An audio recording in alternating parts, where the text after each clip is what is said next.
Alright guys, so it is Saturday and we are trying to get this truck put back together so we can take it to my grandpa today. And we've still got a few more things to do. So my dad was finishing up doing his little pinstriping on the grill and the side of the hood.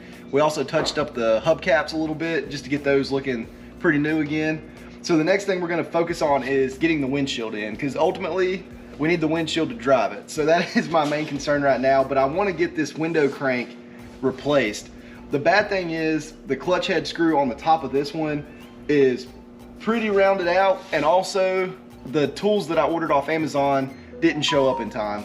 So it seems like every Christmas we have one box that doesn't make it to our house, and of course this year it was the tools that I needed to finish the truck. So my last course of action here is going to be to drill out the head of this screw so I can get the crank off so that I can replace the knob and replace the regulator. The bad thing about that is I really don't want the drill bit to slip because I don't have an extra handle, and I don't want to scratch the chrome because they're still in pretty good shape. That's going to be the first thing we're going to do, is drill out that screw head, and then we should be able to get the regulator out, swap it out, and then go to putting the windshield back on. So here we go.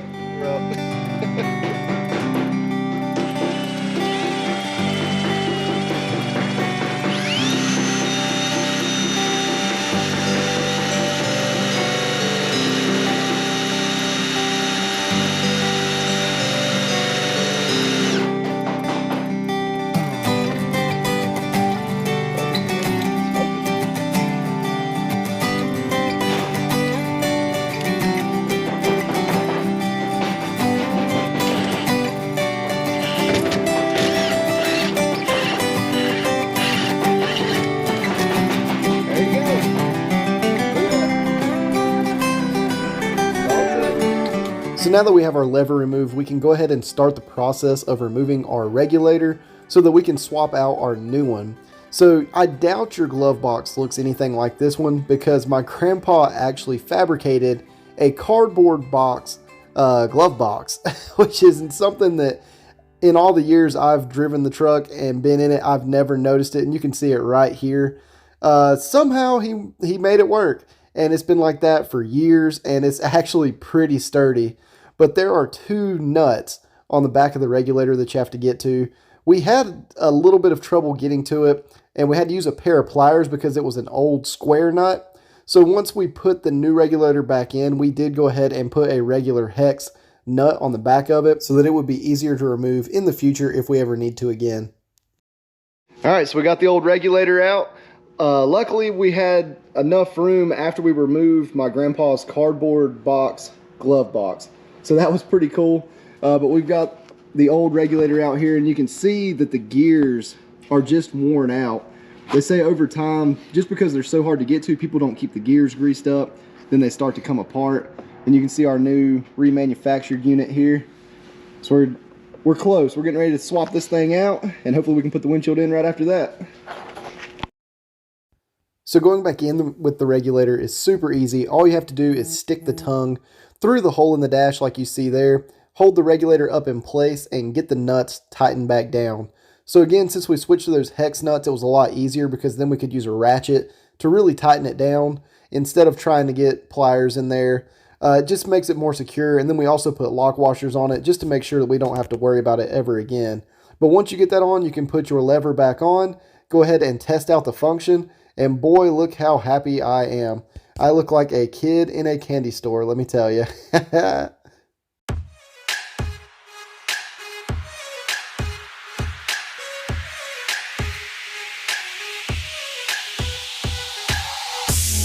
Alright, so I'm having some trouble getting these aftermarket mirror brackets on. I don't actually need to change the driver's side, but since I went ahead and got one for the passenger side, just for safety more than anything, I just wanted them to be black, A, because that's the original color, and B, just so that they're all brand new. But the little bracket here that goes in between the front A-pillar area and the door hinge is fatter on the new bracket. So I had to go, and maybe you can see this right here, but I ground down the edge to make it slightly more of a point. I'm just gonna keep working that until it fits, so I don't have to just beat it in there. It should just slide right in. The original one, I mean, it slides in and out no problem. And this area that sticks in is a lot smaller and rounder. So I'll just keep working it until it goes in.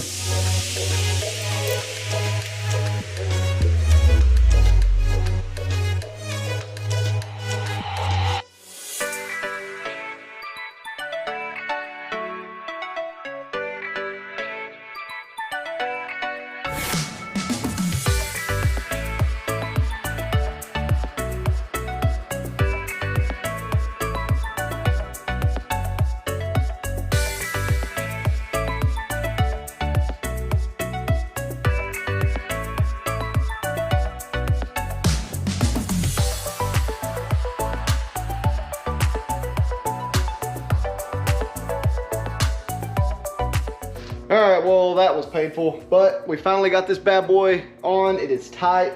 It's definitely a tight fit. I went ahead and greased it up so it doesn't squeak. And I'm sure the more I use it, the more it'll kind of wear that paint off, and really it'll just start working a little bit better. But I had to grind a ton. I don't know if it's just this truck, if there's actually something wrong with the body that would cause it to not slip in there, or if you'll have to do the same thing with your aftermarket part. But it's on there. I'm gonna go ahead and get the mirror on and get the other side done, and we'll keep on working. All right, guys, so we are down to the wire here. It's a couple hours after lunchtime, so we were trying to get this thing ready for dinner. We've got our windshield put back in. We've got our windshield wiper on.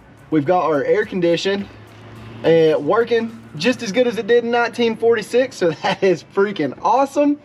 We're gonna go ahead and try to get the steering wheel replaced. That's really the last thing we have. I've got some like window crank knobs and stuff like that, but again, I don't have the right clutch head screwdriver for those, and I'm not going to drill these out because I still need to get the bolt out, so I want to make sure I can get those out and do those the right way.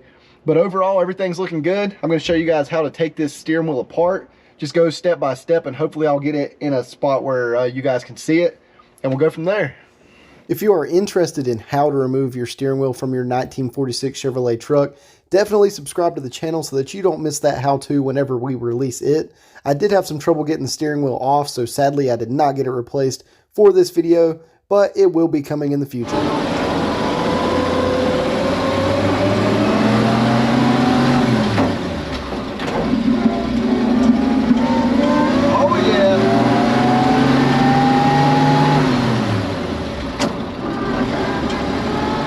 Yeah, we are rocking and rolling, everybody.